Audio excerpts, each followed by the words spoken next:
Hello everyone, I hope you all are good. So dear students, we will start with today's thought, that is the best way to not feel hopeless is to get up and do something. That means निराशा महसूस न करने का सबसे अच्छा तरीका उठना और कुछ करना है. तो dear students, as you know this is third part of fourth lesson of geography which name is agriculture. इससे पहले हमने इसकी 2 वीडियो हम इसकी कर चुके हैं. यदि आपने अभी तक वो वीडियो नहीं देखी है तो आप मेरे चैनल पर 10th क्लास ज्योग्राफी की प्लेलिस्ट में जाकर देख सकते हो. डिस्क्रिप्शन बॉक्स में भी लिंक दिया जाएगा, आप चाहे तो वहाँ से भी देख सकते हो.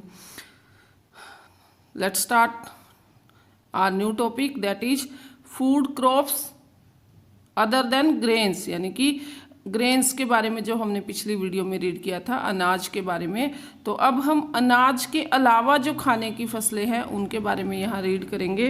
और ये हमारा बुक पेज नंबर 40 है. तो our first crop is sugar cane, मतलब गन्ना. It is a tropical as well as a subtropical crop. तो ये क्या है, एक उष्ण और उपोष्ण कटिबंधीय फसल है. यहाँ थोड़ा मैं बता दूं कि ट्रॉपिकल और सब ट्रॉपिकल क्या है. तो स्टूडेंट्स, हमारी अर्थ के पार्ट्स को डिवाइड किया गया है अकॉर्डिंग टू सन्स हीट. सूरज की जो हीट आती है हमारी अर्थ पर, तो जिस पार्ट पर ज़्यादा होती है, किसी पार्ट पर वो कम होती है, तो उसी के अकॉर्डिंग डिवाइड किया गया है. तो ये ट्रॉपिकल और सब ट्रॉपिकल रीजन जो है ये वही है जहाँ पर हीट ज़्यादा होती है. It grows well in hot and humid climate with a temperature of 21 degree Celsius to 27 degree Celsius. तो ये जो है बहुत अच्छी होती है कहाँ पर, जहाँ पर हॉट एंड हमिड क्लाइमेट हो, मतलब कि उष्ण और आर्द्र जलवायु हो, और टेम्परेचर जो है वो कितना हो, 21 डिग्री सेल्सियस से लेकर 27 डिग्री सेल्सियस तक. और एनुअल रेनफॉल यानी कि वार्षिक वर्षा जो हो वो किसके बीच में हो, between 75 centimetre and 100 centimetre. Irrigation is required in the regions of low rainfall, यानी कि जहाँ पर बारिश कम हो वहाँ पर इरीगेशन की ज़रूरत होती है इसे. It can be grown on a variety of soils and needs manual labour from sowing to harvesting. यानी कि ये जो है बहुत सी अलग अलग टाइप्स की सॉइल में उगाया जा सकता है, और इसे मैनुअल लेबर की ज़रूरत है, यानी कि कड़ी मेहनत की कह सकते हैं, या ज़्यादा श्रम की ज़रूरत है इसके बोने से लेकर इसकी कटाई तक. यानी कि इसकी पूरी जो प्रोसेस है उसमें हमें ज़्यादा मेहनत की ज़रूरत है.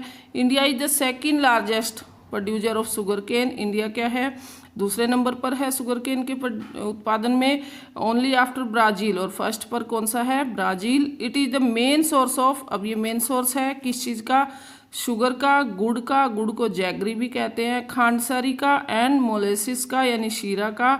The major sugar cane producing states जो हैं, यानी कि जहाँ शुगर केन उगाया जाता है वो है Uttar Pradesh, Maharashtra, Karnataka, Tamil Nadu, Andhra Pradesh, Bihar, Punjab and Haryana.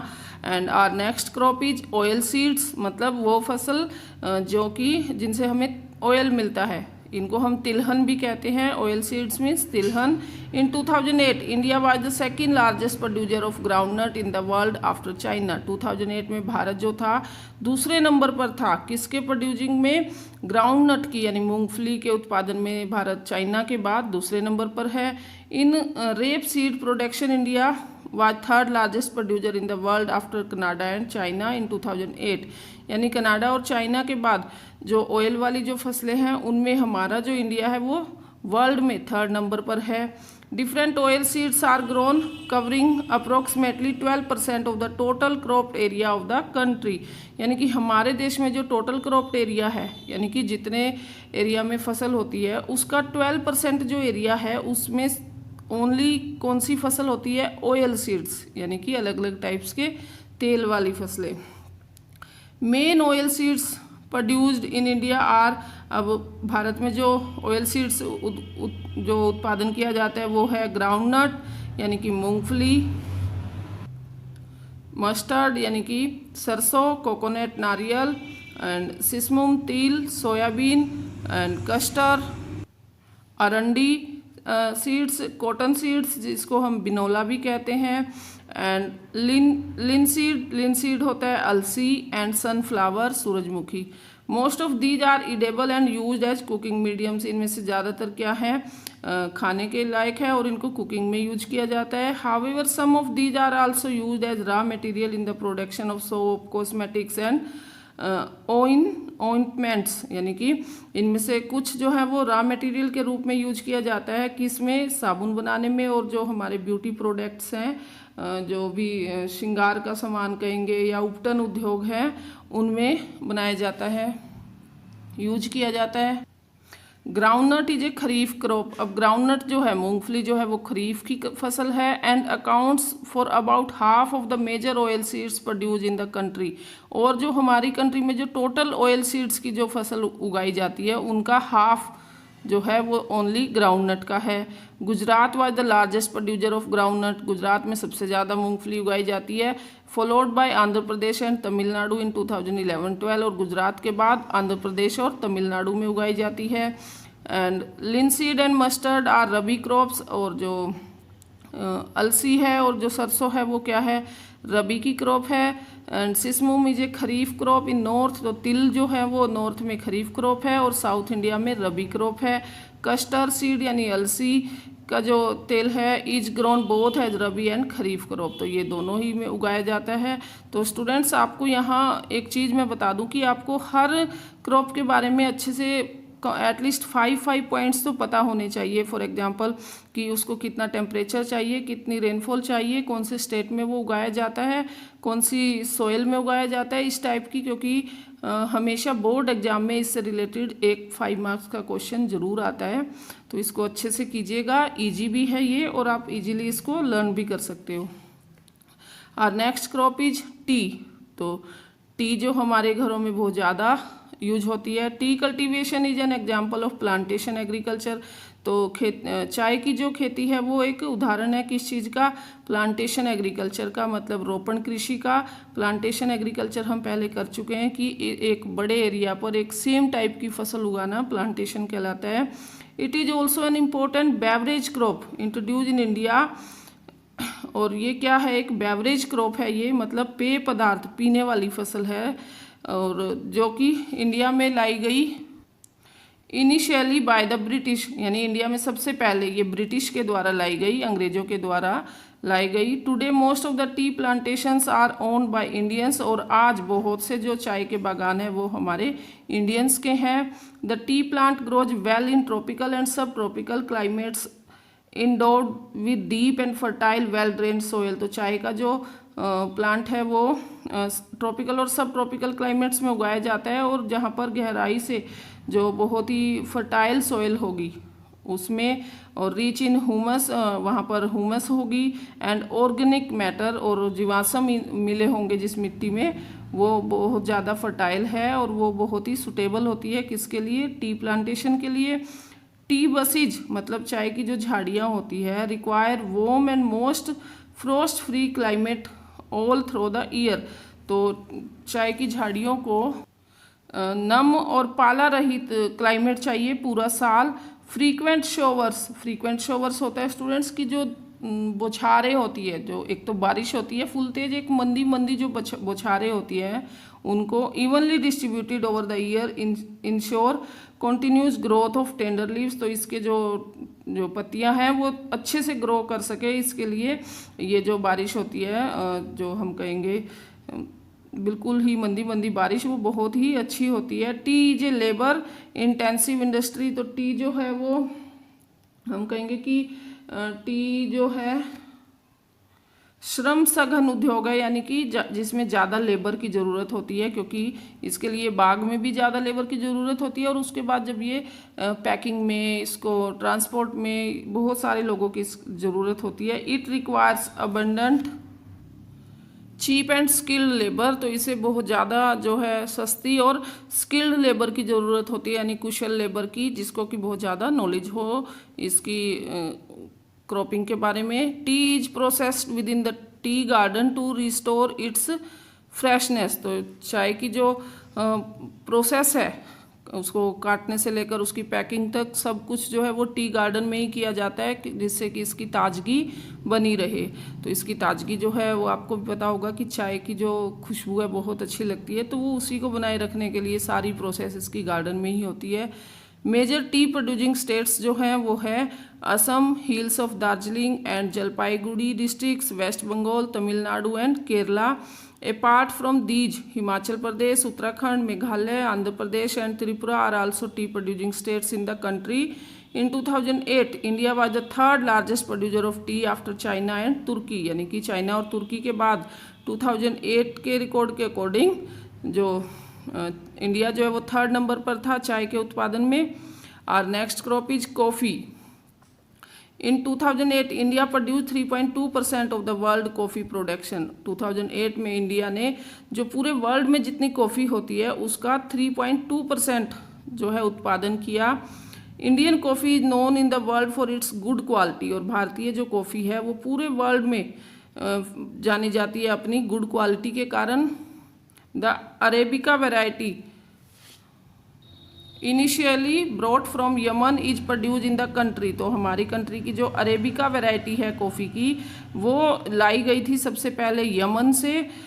This variety is in the great demand all over the world, और इस वैरायटी की पूरे वर्ल्ड में क्या है बहुत ज़्यादा डिमांड है। Initially it's cultivation was introduce on the Baba Budan hills, और सबसे पहले इसकी जो खेती थी वो की गई बाबा बुदन हिल्स पर की गई। बुदन की पहाड़ियाँ हैं ये। एंड इवन टुडे, और आज its cultivation is confined to the Nilgiri in Karnataka, Kerala and Tamil Nadu. तो आज इन सभी जगह इसकी खेती की जाती है। और next crops is horticulture crops, मतलब बागवानी क्रॉप्स जिनके बाग होते हैं। इन 2008 India was the second largest producer of fruits and vegetables in the world after China, यानी कि चाइना के बाद इंडिया जो है वो दूसरे नंबर पर है किसके उत्पादन में, फ्रूट्स और वेजिटेबल के। किसके अकॉर्डिंग, 2008 के रिकॉर्ड के according. India is a producer of tropical as well as temperate fruits, यानी कि इंडिया में ट्रॉपिकल रीजन और टेम्परेट रीजन दोनों के ही फ्रूट्स जो हैं वो उगाए जाते हैं। मैंगोज ऑफ महाराष्ट्र, यानी आम जो है देखते हैं कहाँ फेमस है, महाराष्ट्र, आंध्र प्रदेश, उत्तर प्रदेश एंड वेस्ट बंगाल, यानी यहाँ के आम फेमस हैं। Orange of Nagpur and Cherrapunji Meghalaya. Bananas of Kerala, Mizoram, Maharashtra and Tamil Nadu. Litchi and guava of Uttar Pradesh and Bihar. Pineapples of Meghalaya. Grapes of Andhra Pradesh and Maharashtra. Apples, pears, apricot and walnuts of Jammu Kashmir and Himachal Pradesh are in great demand the world over, यानी इन सब की पूरे विश्व में क्या है, ग्रेट डिमांड है, बहुत ज़्यादा मांग है। तो स्टूडेंट्स हमें गर्व होना चाहिए कि हमारा इंडिया जो है वो संसाधनों से भरा हुआ एक देश है, और जिसमें इतने ऐसे फ्रूट्स हैं जिनकी डिमांड पूरे विश्व में है। अब India produce about 13% of the world's vegetables. तो भारत जो है वो पूरे वर्ल्ड में जितनी वेजिटेबल्स होती हैं उसका 13% भारत करता है उत्पादन। It is an important producer of P. अब यहाँ कौन सी इम्पोर्टेंट जो वेजिटेबल्स है वो है पी, मटर, cauliflower, onion, cabbage, tomato, brinjal and potato. Now we have to discuss about non food crops, मतलब ऐसी क्रॉप्स जिनका हम खाने में यूज नहीं करते लेकिन और बहुत सी चीज़ों में यूज होता है। तो फर्स्ट वन इज रबड़। It is an equatorial crop. ये क्या है, भूमध्य रेखीय रीजन की फसल है, but under special condition it is also grown in tropical and sub tropical areas. मतलब स्पेशल कंडीशन अगर देखें, इनकी स्पेशल अगर हम केयर करें तो इन्हें इन रीजन्स में भी उगाया जा सकता है। It requires most and humid climate, और इसे क्या चाहिए, इसे नम और आर्द्र जलवायु चाहिए। विद रेनफॉल ऑफ, अब बारिश कितनी चाहिए, 200 सेंटीमीटर, और टेम्परेचर चाहिए अबाउट 25 डिग्री सेल्सियस। रबड़ is an important industrial raw material. रबड़ क्या है, एक रॉ मटेरियल है, मतलब कच्चा सामान है बहुत सी इंडस्ट्रीज के लिए। It is mainly grown in Kerala, Tamil Nadu, Karnataka and Andaman and Nicobar islands and Garo hills of Meghalaya. In 2010-11 India ranked 4th among the world's natural rubber producers, यानी कि जो नेचुरल रबर प्रोड्यूसर्स हैं पूरे विश्व में उसमें इंडिया का जो रैंक है वो 4th नंबर पर है। तो ये हमारे लिए गर्व की बात है स्टूडेंट्स। नेक्स्ट ये पाई चार्ट दिया है, ये आप देख लीजिएगा स्टूडेंट्स की रबड़ से जो जो चीज़ें बनाई जाती हैं और कितने % वो है। Now we will read about fibre crops, मतलब रेशेदार फसलें। तो cotton, jute, hemp and natural silk are the 4 major fibre crops grown in India. तो ये 4 जो है मुख्य रेशेदार फसल है हमारे जो इंडिया में उगाई जाती है। अब कॉटन, जूट और नेचुरल सिल्क का तो आपको पता होगा। हेम्प जो है वो सन होती है जो चारपाई की रस्सी बनाने में यूज होती है। The first 3 are dried from the crops grown in the soil. तो जो ये पहली 3 है कॉटन, जूट एंड हेम्प जो है वो क्या है, वो मिट्टी में उगाई जाती है। The latter is obtain from cocoons of the silk worm fed on green leave specially mulberry. तो जो 4th जो थी जैसे कि सिल्क जो है वो हमें प्राप्त होता है कुकुन से, और कुकुन्स कौन बनाते हैं, सिल्क वॉर्म्स यानी कि रेशम का कीड़ा जो कि हरी पत्तियों पर बनाता है, और स्पेशली कौन से ट्री पर, मलबेरी पर, मतलब शहतूत के पेड़ पर। Rearing of silk worms for the production of silk fibre is known as sericulture, यानी कि रेशम के कीड़े का जो उत्पादन है किस चीज़ के लिए, सिल्क फाइबर के लिए, वो कहलाएगा सेरीकल्चर यानी रेशम उत्पादन। और next crop is cotton. India is believe to be the original home of the cotton plant. तो स्टूडेंट्स कॉटन जो है कपास, उसके लिए ये माना जाता है कि कॉटन जो है वो इंडिया जो है उसका ओरिजिनल होम है। यानी कि अगर हम हिस्ट्री में पीछे स्टार्टिंग में बात करें कि कॉटन सबसे पहले कहाँ उगाई गई, तो हम कहेंगे कि इंडिया में उगाई गई, इसीलिए इसे ओरिजिनल होम कहा गया है। Cotton is one of the main raw material for cotton textile industries. अब कपास जो है वो एक मुख्य क्या है, कच्चा सामान है किसके लिए, सूती वस्त्र उद्योग के लिए।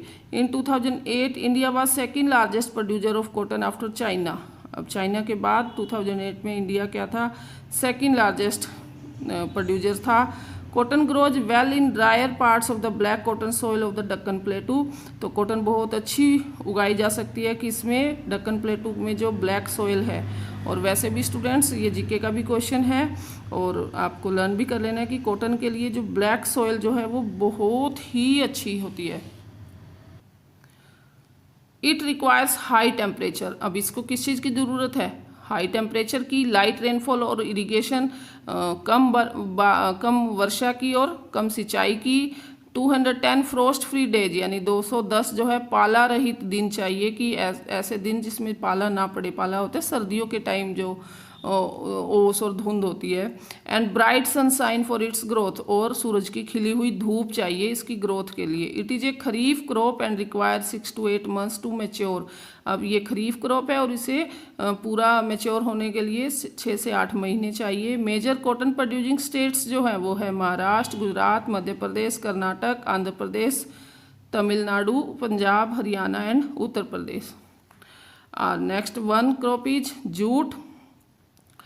जूट जो है it is known as the golden fibre. Jute को गोल्डन फाइबर भी कहा जाता है स्टूडेंट्स, सुनहरा रेशा। Jute grows well on well drain fertile soils in flood plains where soil are renewed every year. तो जूट जो है ऐसे एरिया में उगाई जाती है जो कि क्या हो, फ्लड प्लेन्स हो। फ्लड प्लेन्स मतलब बाढ़ के मैदान, जहाँ पर हर साल क्या आती हो, बाढ़ आती हो, क्योंकि जब बाढ़ आती है नदी जो अपने साथ उपजाऊ मिट्टी बहा कर लाती है, और उस मिट्टी में ये फसल बहुत अच्छी होती है। तो ये अपने ईस्टर्न स्टेट्स में ज़्यादा होती है। High temperature is required during the time of growth, यानी ग्रोथ के टाइम इसे हाई टेम्परेचर चाहिए। और West Bengal, Bihar, Assam, Odisha and Meghalaya are the major jute producing states. It is use in making gunny, मतलब बोरी बनाने में इसका यूज होता है। बैग्स बनाने में, mats, ropes, yarn, carpets and other artefacts, यानी और भी बहुत सी हाथों से बनी हुई चीज़ों में इसका यूज होता है। Due to its high cost it is losing market to synthetic fibres and packing materials, particularly the nylon. यानी कि इसकी लागत बहुत ज़्यादा है, इसको जो उगाने की प्रोसेस से लेकर कटाई तक बहुत ज़्यादा इसे लेबर की ज़रूरत होती है। और इस मार्केट में जो और नए जो सिंथेटिक फाइबर्स आ गए हैं जैसे नायलॉन जो है वो इससे सस्ता होता है, तो लोग ज़्यादा नायलॉन खरीदना पसंद करते हैं कंपैरिजन टू जूट। तो इसीलिए इसकी मार्केट में डिमांड थोड़ी कम है। तो स्टूडेंट्स आई होप आपको यहाँ तक समझ आ गया होगा अच्छे से। आपने सभी क्रॉप्स के जो भी मेन पॉइंट्स हैं वो आपने लर्न कर लेने हैं। और नेक्स्ट टॉपिक जो है टेक्नोलॉजिकल एंड इंस्टीट्यूशनल रिफॉर्म्स, ये हम हमारे नेक्स्ट पार्ट में करेंगे। और अगर आपको ये अच्छे से समझ आ रहा है तो please like, share and subscribe my channel. Thanks for watching. Stay home, stay safe. हम मिलते हैं हमारे नेक्स्ट वीडियो में।